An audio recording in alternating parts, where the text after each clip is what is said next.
ხამზა ჩიმაევი როგორც იქნა სატიტულო ორთაბრძოლას გამართავს და მისი მეტოქე იქნება ჩემპიონი დრიკოს დუპლესისი.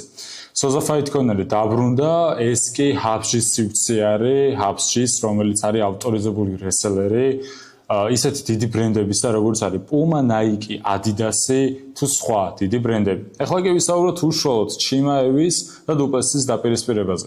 დუპლესიზე უნდა თქვა, რომ Darren Till-ის ბრძოლიდან მოყოლებული, Sean Strickland-თან რემატჩის ჩათვლით, მეგონა რომ ეს ბიჭი ან ეხლა წააგებს თქო. იმიტომ რომ როგორც ასეთი მისი გრეპლინგი, სტრაიკინგი თუ ჭიდაობა რო ავიღოთ ცალ-ცალკე, არც ერთი არ აქვს რაღაც ისეთ დონეზე განვითარებული და ისეთი უნარჩვევებით, რომ თქვა რომ აი ძალიან მაგარი ან ძალიან მაგარი სტრაიკერია და აი ამ ასპექტში ძალიან სახიფათოა. თუმცა დუპლესის აქვს ის, რასაც ვერც ერთი მებრძოლი ვერ ისწავლის, თუ დაბადებიდანვე სიცხში და დნმ-ში არ აქვს. ეს კი არის ჩემპიონის მენტალიტეტი, გული და ამტანობა.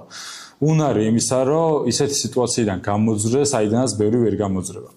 ზუსტად ამას აკეთებდა Darren Till და ზუსტად ასე მოვიდა აქამდე. ზუსტად ესე მოიპოვა კამარი, ესე დაიცვა და ეხლა კი ერთ-ერთ ყველაზე დიდ UFC-ის პროსპექტთან ხამზა ჩიმაევთან შეიძლება რომ იგივე გააკეთოს. მეორე მხარეს არის შიერი მგელი. ზედმეტ სახელათაც მგელი ქვია ზუსტად ჩიმაევს.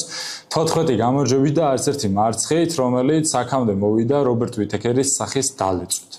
თავის თუ გასგან ორთაბრძოლაში ყოფილი ჩემპიონი რობერტ ვიტეკერი გაანადგურა, კბილები ჩაულეცა საბმიშენის მეშვეობით და ჩიმაევი არის ერთი სიტყვით ის მებრძოლი, რომელიც ყველას და ყველაფერს ანადგურებს. უბრალოდ ჩიმაევის გარშემო არის ერთადერთი ფაქტორი, მისი კარდიო, რომელიც არის ძალიან დიდი კითხვის ნიშანი. მისი კარდიო ძალიან ბევრს გონია, რომ რაღაც ვარჯიშიდან არის გამოწვეული და ეხლა ამბობენ, რომ ის მთაში წავიდა, მთაში ივარჯიშა და კარდიო მისთვის პრობლემა არ იქნება. ჩიმაევის კარდიოს პრობლემები არ არის დუპლესის ყოფილი კარდიოს პრობლემების მაგვარი. ჩიმაევი არის ემოციური მებრძოლი, მისი ვოქაუთიც, მისი გამოცვლაც ემოციურია, იქ ბრძოლებშიც ემოციურია, პრესკონფერენციაზე, ტრეშ-ტოქშიც ემოციური არის. და მებრძოლს ყველაზე მეტად რაც ღლის, ეს არის ემოციები. ბრძოლასებს თუ დააკვირდებით, რობერტ ვიტეკერი ყოველთვის იწყებს ძალიან რობერტ ვიტეკერი კი არა და ხამზა ჩიმაევი ყოველთვის იწყებს ძალიან აგრესიულად. პირველ 2 წამში, 4 წამში თუ 16 წამში იგი უკვე ფეხებშია შესული და ცდილობს რომ თავისი მეტოქე ძირის გადაიყვანოს და როგორც კი მიწაზე გადაიყვანს, მაგალითად ხაბი ნურმაგომედოვისგან განსხვავებით, რომელიც ასევე კავკასიურ ჭიდაობას წარმოადგენს, კონტროლს კი არ ეძებს და კი არ ცდილობს რომ მისი მეტოქე ჯერ დაღალოს და შემდეგ იპოვოს ფინიში. არამედ იმ პირველი წამიდან ჩაციკლული არის, რომ ან grounded pound-ით ან submission-ით თავისი მეტოქე დააფინიშოს. თუ იგი ვერ ახერხებს მისი მეტოქის მომენტალურად დაფინიშებას, რაც ნახეთ მაგალითად კამარო უსმანთან ორთაბრძოლაში, მას ექნება კარდიოს მცირე პრობლემები. იმიტომ რომ თავიდანვე ძალიან აგრესიულად იწყებს და ცხადია რომ ერთ ერთი ამტანი ორგანიზმი ამას ვერ უძლებს, რა თქმა უნდა, მერაბ დვალიშვილის ორგანიზმის გარდა. ესე იგი როგორი სიტუაცია არის? დუპლესისი არის მეორე მხარეს, რომელსაც ასევე ჰქონდა კარდიოს პრობლემები, მაგრამ მას შემდგომ რაც მან ხვირის ოპერაცია გაიკეთა, მას კარდიოს პრობლემები აღარ გააჩნია. მეტიც, თუ ადრე დუპლესისი გვიან რაუნდებში ძალიან იღლებოდა, ეხლა საჩემპიონო რაუნდებში უმატებს.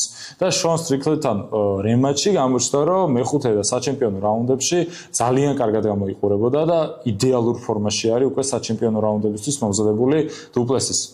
შესაბამისად, ძალიან ბევრისთვის და ჩემთვისაც ესეთი სიტუაცია არის, რომ საწყის რაუნდებში ხამზა ჩიმაევმა უნდა მოახერხოს გამარჯვების მოპოვება, მაგრამ თუ ჩიმაევი ვერ დაასაბმიტებს და ვერ დააფინიშებს დუპლესის პირველ რაუნდებში, მაშინ საჩემპიონო რაუნდებში დუპლესისი შეძლებს და ორთაბრძოლას თავის სასარგებლოდ გადაიბარებს. რატომ კიდევ ერთხელ ვიტყვი ამას? ცალკე აღებული უნარჩვევებით ჩიმაევის ჭიდაობა, გრეპლინგი, grounded pound-ი და submission game-ი გაცილებით აღემატება დუპლესისის, ასე ვთქვათ, ტექნიკურ მხარეს. თუმცა დუპლესისი არის ძაღლივით მებრძოლი, კერკეტი კაკალია, რომლის გადახვაც ძალიან რთული არის და რომელიც თუ საწყის რაუნდებში ვერ გატეხე ისეთი ტემპით, როგორც ხამზა ჩიმაევს აქვს, მაშინ აუცილებლად გვიან რაუნდებში იგი გადმოიბარებს, ასე ვთქვათ, ბრძოლას.